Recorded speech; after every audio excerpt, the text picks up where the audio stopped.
Hi y'all, what's up? Today is the start of week 13. It's pretty exciting. Day 85. So today we're talking profiles, and this is a human design conversation. If you have not ran your human design chart, WTF, what are you doing? What are you waiting for? Are you waiting for an invitation? If so, here is your invitation. Do it.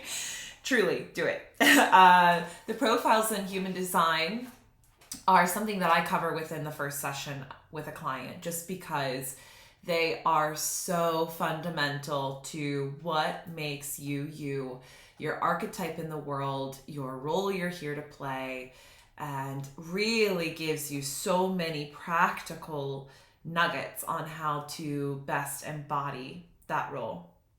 And can help you so much with relationships as well, which is another reason that I really, really love it. But of course, I would say that I'm a 4-6. And speaking of 4-6s, we are going to talk about the 4-6 profile. And I am hesitant to commit to doing the entire 12 profile series. I may. Okay, I need that flexibility of permission to back out of that commitment, because I'm just not sure I'll have the sustained energy to do it. And I may just not do it like in a row. Succinctly? Is that the word? I don't think that's the right word. Sequentially. Yeah. I've been working on expanding my vocabulary, and sometimes it comes out in a brutal way. Anyway, I know y'all love me, even though the blonde persists through the strawberry. Cacao break. Cheers. Our next cacao ceremony is Prana Salt Cave, Wilmington, North Carolina, November 2nd. So we've got a little, you're on your own this week, and we will come together the following. Actually on a Saturday. So if I have any Saturday people or people that are like, why do you always do it on Mondays? First off, it's Moon Day on Monday. It's ruled by the moon, so it always feels really good. But I've decided to do a Saturday one to switch it up for those who have a hard time staying out late during the week. I get it. I totally get it. I'm an early bird now too, most of the time. Profiles. God, I love talking about this so much. I get so excited. I'm like, where to best begin? When you run your human design chart, you will see two pillars of information. You'll see planetary symbols and you'll see numbers. You'll see a number with a decimal point. Okay, the reason I'm telling you this is you get two birthdays in human design. You have your physical birthday, which you'll find actually on the right side of your chart, and it will be the black information. I had a brain fart there. I was like, yeah, it's the black information, typically traditionally on charts. Now there's some charts that don't have this color coding, but the ones that usually get used have this color coding. So that's your personality. That is your conscious birthday, your physical birthday. All of these terms are interchangeable. And then on the left side of your chart, you'll see your unconscious birthday, your design side. This is the birthday that is approximately 88 days before your physical birth. It's during your mother's last trimester of pregnancy, super pregnant with you, and there's an impact moment, and her third trimester begins. And then you grow, and then you have your physical birthday.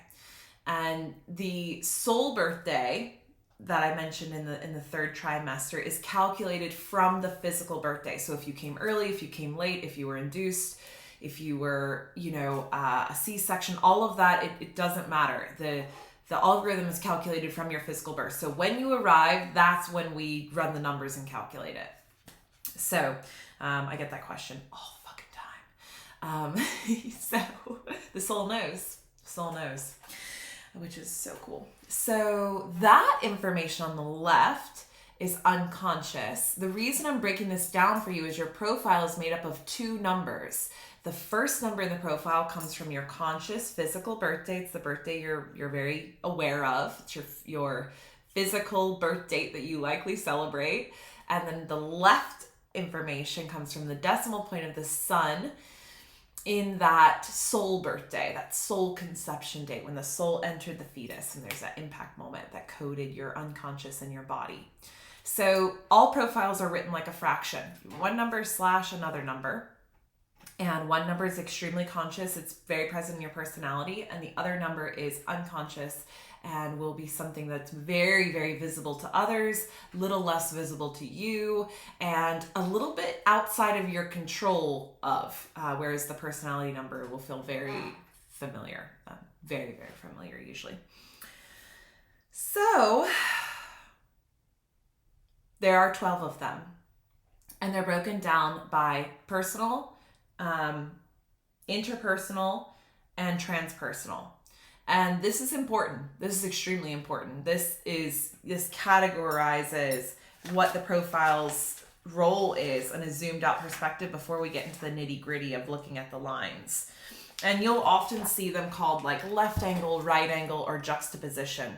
So the left angle is the transpersonal, and those are 6-3s, 6-2s, 5-2s, 5-1s.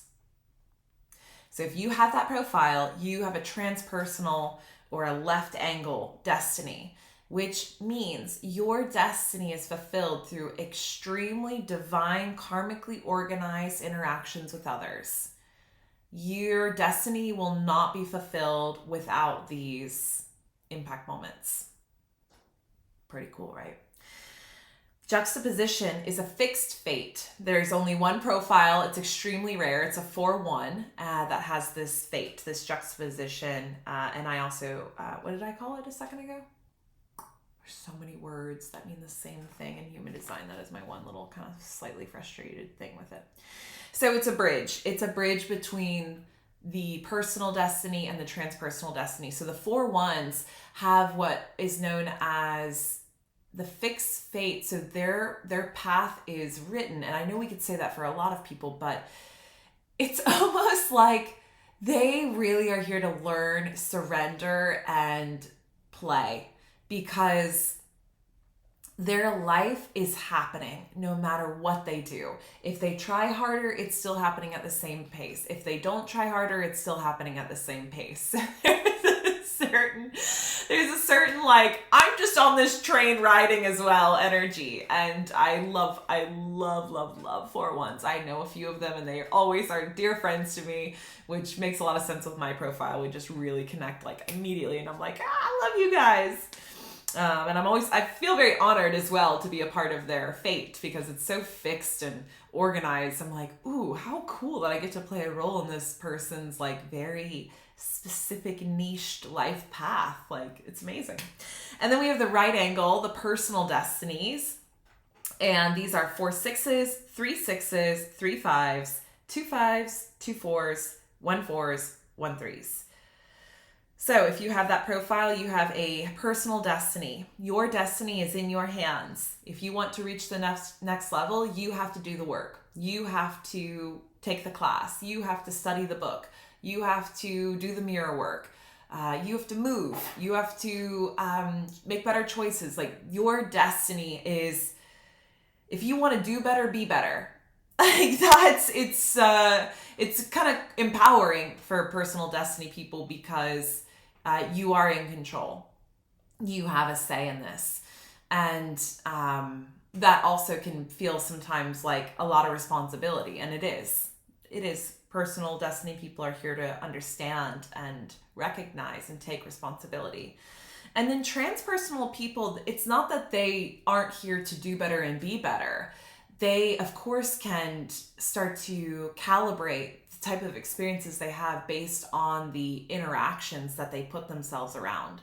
Because they have debt karma with so many people, they could go ahead and live out really negative karma by putting themselves in negative situations and then meeting people that are on that frequency, or the opposite is true. So there is control too in that way. It's just that most of the opportunities and invitations and initiations are going to come from others for them. Whereas personal destiny people, we know, and you just know this if you're a personal destiny person, it's in your hands.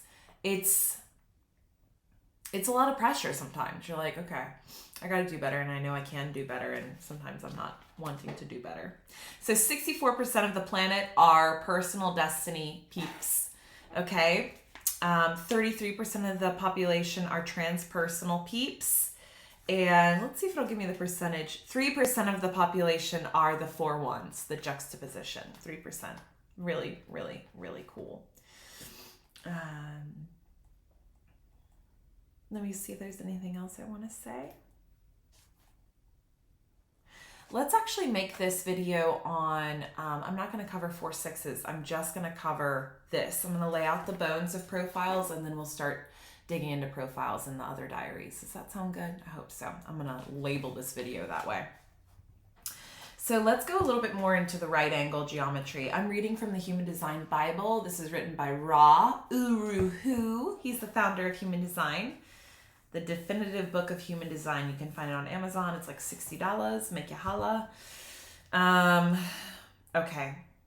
Right angle geometry, which comprises the first 7 profiles, creates a self-absorbed personal destiny. It's focused on self-exploration and facing the personal challenges we meet in life. They are not here to be absorbed into someone else's process. People whose lives intersect with theirs may spark new experiences, but will not alter their movement through life. Does that make sense? So we will meet people that shift our perspectives or bring illumination, but they're not powerful enough to take us off our path. And boy, do I feel that after being in a marriage with a transpersonal person. There was no way if anything, it anchored me even more in my purpose of like, no, I'm doing this. Thank you. Okay, they are not absorbed in someone else's process. People whose lives intersect with theirs may spark new experiences, but will not alter the movement through life. I just read that, but I wanted to repeat it. Right angles are not particularly aware of nor understand why they connect to certain people as these profiles enter an incarnation with the veil drawn over the experiences of their past lifetimes. They are here to do the research, explore, re-experience, and gain new perspectives, and as such are the creators of karma on the planet. Isn't that cool? And then I'll read the left angle here. That has a trajectory or path that has many intersecting lines. These 4 profiles, representing 33% of the population, cannot fulfill their purpose alone.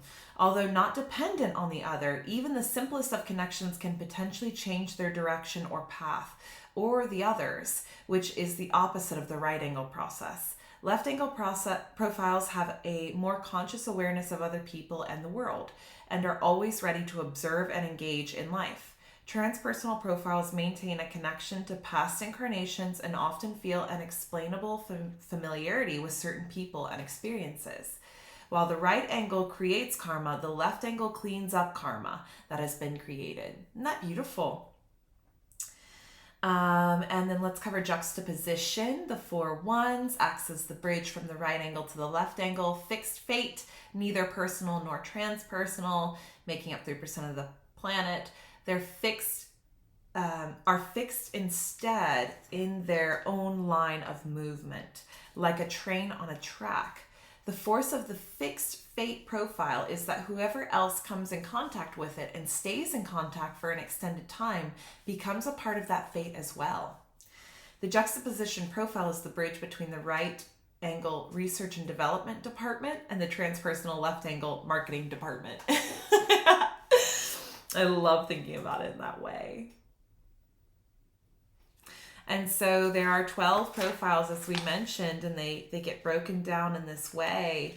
And it's very important to understand where you fall in that and to start to reflect on your life and see, wow, yeah, through that relationship and that relationship, I was able to move to this place or figure this thing out. And it's really fascinating once we start interweaving relationships as well. Like some of my very best friends have all transpersonal profiles. And as I said, I had married a transpersonal profile, and I feel a deep attraction. Well, I feel their attraction to me, and that makes my 4-6 feel extremely seen and wanted and needed, which is really important for the 4-6, which we'll get into in another video. And so, but I can honestly say that I will always be on my path moving forward. And as long as the transpersonals are excited and lit up and inspired to join me, I know they'll be a part of my life. And I feel like if there were ever a time, and there has been, where there's a loss of appreciation or a judgment or a disagreement with where I'm going, then I suppose the karma is complete. It's done. And perhaps they have gotten what they've needed in order to shift on to the next thing, into the next process of clearing their karma up. So it's really interesting to think about in this way. I love profiles because of the archetypes and the names behind them, like the investigator, the martyr, the opportunist, the role model, the heretic, the hero. It's all of these beautiful terms just help you understand on a deeper level what you're here for. So I'm excited to share them. This will be an intro video for the profile series. And if you have questions, let me know. I'll pop in a website where you can run your human design chart. If you do not know your profile, you can check out your profile. And I'm excited I'll probably start with the 4-6 because it's lighting me up. Talk about myself. Oh, I'm very curious about the 4-6 always. And it's helped me so much anchor into why I'm here and understand why sometimes I get certain projections placed on me, and learning to just own them and stand in them and find spaciousness within them instead of what I used to do, which was resent them a little bit. So I love you all. I hope this is helpful and insightful, and share your profile in the comments if you know it. I love you.